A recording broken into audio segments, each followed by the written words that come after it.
Welcome to the Sourcing Industry Landscape Podcast, powered by SIG Org and hosted by Dawn Tiura. Amanda, I want to welcome you to the podcast. I can't believe it's taken me this long to get you on here. I'm so happy to be here, and it was worth the wait, I hope. I hope so. Yes. So you are the founder and CEO of Wonder Services. Is Correct. that true? You're the Chief Wonder Officer? I am. I love that title. Thank I love you. that title. Thank you. And CEO didn't seem like it fit. Like I was like, you didn't feel CEO-ish? No. I was like, I'm a Chief Wonder Officer. I think that is great. Works for me. CWO. Yes. Okay. That's a new one. Yeah. And then I want to spend a little bit of time so people understand what your company does and what you do and your background. But first, do you mind if we take a quick break for a word from our sponsor? I would love that. Okay. Sourcing Industry Group, or SIG, is the premier global sourcing association and is widely known as a forum for providing thought leadership, networking, and training opportunities. Another central element of SIG is training. SIG is the parent organization for SIG University, which was founded on the ideals of elevating sourcing and risk professionals to deliver strategic value to their organizations and transform their careers. It was created at the request of SIG members who saw an educational training gap for today's workforce and offers one-of-a-kind certification and training programs for professionals seeking deep expertise in sourcing, governance, risk, intelligent automation, and more for themselves and for their teams. We perfected e-learning for adults before it was necessary. Our proven model for adult learners provides a flexible environment with online lessons, quizzes, and discussion forums moderated by expert faculty. Programs are offered in several different delivery models depending on you or your organization's need. Open cohort semesters start on average every 1.5 months, while closed cohorts for teams of 20 or more can start at any time. In addition, we also have self-paced or fast-track options. You can learn more about all of these offerings on the SIG website or by reaching out to one of our representatives. So make sure to take advantage of all that SIG has to offer for both members and non-members alike, because there really is something for everyone. Welcome back, Amanda. So Wonder Services. Correct. Let's start with the big picture. What is that? And then let's work back to who you are. Okay. So Wonder Services is all about change and adoption. So when you think about all the ProcureTech implementations that are going on within procurement in general, we want to make sure that you get the maximum ROI and that your users adopt it at the end of the day. So when I left procurement, I saw this large opportunity to make sure that we're maximizing all of those investments and getting a true ROI, user adoption, people that are innovating using these new platforms. I like that. So before, Wonder Services has been around now for 4 years? 4.5 years. 4.5 years. That time has flown by. It has. And you have COVID break in there, so. That's true. That's true. Right. But I have seen you probably from afar for 10 years in our industry, at least. Yeah. And you as a professional have just grown and matured. And 10 years ago, I didn't see you as a CEO. Now I do. Thank you. And just your grace, your poise, and obviously your expertise has just grown with you. Right. So tell me a little bit about your journey. So it started out, I actually didn't know anything about procurement. I was an international political economics major, and I didn't know what to do with that. I didn't want to go into government. And so the counselor gave me a book, and it was alphabetically ordered. So it started with A's all the way through C's. And I got through the A's. I didn't like any of the titles. I got through most of the B's, and I came across buyer. And I was like, who doesn't like buying things? And I was like, well, that's kind of interesting. So I started doing some research. There was a French-based company. I also was a French major. So I looked at their website. Wow. And they had a buyer one position open. I applied for it. A week later, I was getting an interview. And the day after that, they offered me the job, and I've never looked back. Wow. I love this industry so much, partly because of the people, right? Yeah. The people are amazing. They're willing to share. They're willing to collaborate.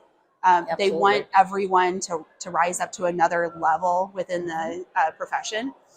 But also, I think procurement is super well positioned to develop CEOs, which it wasn't that way when I started. But as we went through this journey, you really get to see everything within a company. You get to see the risk inside a company, the strategies that are going on, but then also what's going on in the world around us and how our companies can make a positive impact. And that's the thing that I've always told people, that if you have a natural curiosity, you'll get to see every facet of the company from the procurement seat.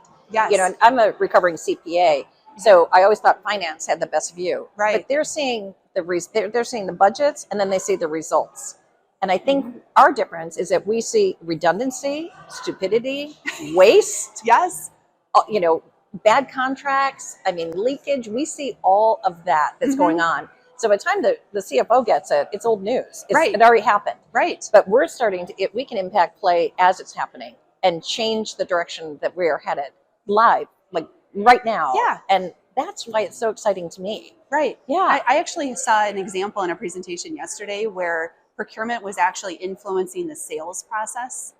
Like when I started 20 years ago, I don't think those conversations were happening. No. But 20 years ago, procurement was not respected. Right. To be honest with you, it's almost where people went to die. Yeah. It was Unfortunately. green screens. Oh, You yes. didn't need a personality. You bought what you were told, from whom you were told. And the best you could do back then is beat up a supplier and save a few dimes. Right. Right. And now, I mean, the journey we've all been on, to be able to get involved in a sales process and impact revenue. Yes. I love hearing those stories, because we've talked about getting a seat at the table for years now. Yes. And that's proof that the work that we've done over those years is really making a difference. It really does make a difference, because for them to have that respect, to know how much more sophisticated the procurement organizations have become, and to go to them, I mean, I think it's fantastic. But also, when you talk about a well-rounded individual in procurement today, what kind of traits would you say are really important for someone? We talk a lot about soft skills. Obviously, I have a passion for change, which you see leaders get put into positions where they need to lead change, but they've never been formally trained on how to do that. Yes. So it really comes down to a lot of influencing skills, listening, understanding strategy, and how you can be an advisor to that strategy and make an impact in those ways. So it really comes down to, how do you build those trusted relationships and add value at the end of the day? Not just cost savings value, but the bigger value for the organizations, I think makes all of the difference. More tactically, we heard a lot about AI over the last couple of days, and that is, to me, a big skill set gap that we have still within organizations. So more technical focused folks within procurement, I think, are going to go a long way here in the coming months and years. We have some CPOs I've been speaking to that have their own data scientists within the procurement organization. And I love that. Yes. Who would ever thought a data geek is your best friend and can help you so much with your vision and what's going on and how to fix things and see the trends. Right. Well, and it's also a value driver. So at MGM, we actually hired data scientists, and they're now one of the only areas that has that capability. They've built it out so much. So now their stakeholders are coming to them asking for data insights and for that value. So it's just another way to add value within organizations. It's come so far, I think, and like you said, the influence is the number one trait that the CPOs tell me they're looking for someone. Yeah. I can teach you. You can go to SIG University and learn procurement. Yes. But I can't develop your personality to be an influencer if you don't want to be that kind of person. Yeah. So now you have to have sales skills. You have to sell up, down, and across the organization. Right. You have to be able to influence people to follow you in change. And that's pretty hard for some leaders. And it means you have to flex your leadership style, depending on what the timing or the group is or the mood. Sometimes you have to be out there on the white horse, leading the charge up the hill. And other times you have to be at the bottom of the hill helping people up. Yep. And you have to, so I always tell leaders, you've got to be able to identify what kind of leadership do they need. Because you don't want to charge up the hill and have nobody come with you. Right. You're going to get slaughtered. Right. Yeah. And understanding where people are at, like when it comes to change, there's a lot of fear. A lot of fear. And so what I always, and this goes back to my economics background, it's always about incentives for people. When you're wanting to influence, what is that person feeling? What are they going to be influenced by? What are their incentives to change? And until you get to that point, you're going to really struggle with trying to figure out how to influence them. And you're right. Sometimes it takes a leader position. Sometimes it's sitting right next to them and listening to those fears and understanding what those are, so you can help someone through that challenging time. Yeah. So if I was, talk to people about that background noise that's in their head, Like sometimes you just have to get that out. Out your mouth and into the conversation. Yeah. And it's amazing what people's thoughts are doing when you think they're listening and they're doing yeah but in their head at the same time. Yeah. And until you get to that, you can't get someone comfortable with change. Mm. And then what would you say to someone today, though? Because change is not going to slow down. No, it's only increasing. Yeah. Yeah. So how do you coach people that still wish things would never change? Oh, that's a tough one, because it really comes down to where they're coming from, right? Mm-hmm. And what we usually like to talk about is what are their fears, what are their pains. Even in a conversation today, it was like, when you start having a conversation with an individual, you want to start with identifying what their current pain points are, so you can relate back to why the change is going to be beneficial for them, into their voice, right? So, but a lot of leaders skip right over that. They see the vision, and so they go right to the vision. I did this with my own daughter just recently. Like, we were thinking about moving to a new house, and I was like all excited. The house was beautiful, everything was great, and I told my youngest, and she was like, "I don't want to move," and she got really upset because we were going to move further away from her friends. Aww. And so while I was really excited, I saw the vision of the potential. Until you understand what their pain points are and what their fears are, it's hard to have that communication. So I would start there, understanding their pain points, and then being able to relate back to them, and encourage them around how this change is going to alleviate that pain. Yeah, you're so right though, because I have 6 children, and there are so many conversations I wish I had thought of from their viewpoint ahead of time. And so that's a great reminder, is always stop, and you're communicating. I guess you just get so excited about the vision that you just assume everyone's following and coming along with you. Right. So it's not a little the bit case. nuts. Not the case at all. Yeah. So in closing, I know we're out of time and we've got to go draw for an award winner over here. Yeah. How has your time at the summit been? Oh, it has been absolutely amazing.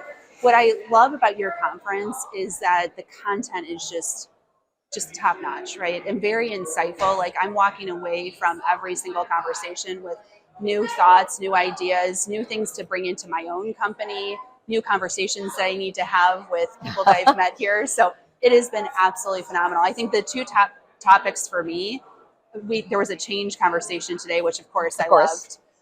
But the other one was about AI, and the whole conversation about, do we buy technology solutions that offer AI, or do we build our own models internally? I think that's going to be a big shift in the marketplace, and it'll be interesting to see how procurement organizations adapt to that. They sure will. Yeah. Well, thank you for sitting down with me. Yeah. I know you're on a tight schedule, and you've got lots of people still to talk to. Thank you. So, Amanda, welcome to the podcast. I'm so glad I was able to host you today. Thanks for having me. Thank you. Thank you for listening. Subscribe to the Sourcing Industry Landscape podcast through iTunes or your favorite podcast app. Want to nominate yourself or someone else for an interview? Email us at podcast@sig.org.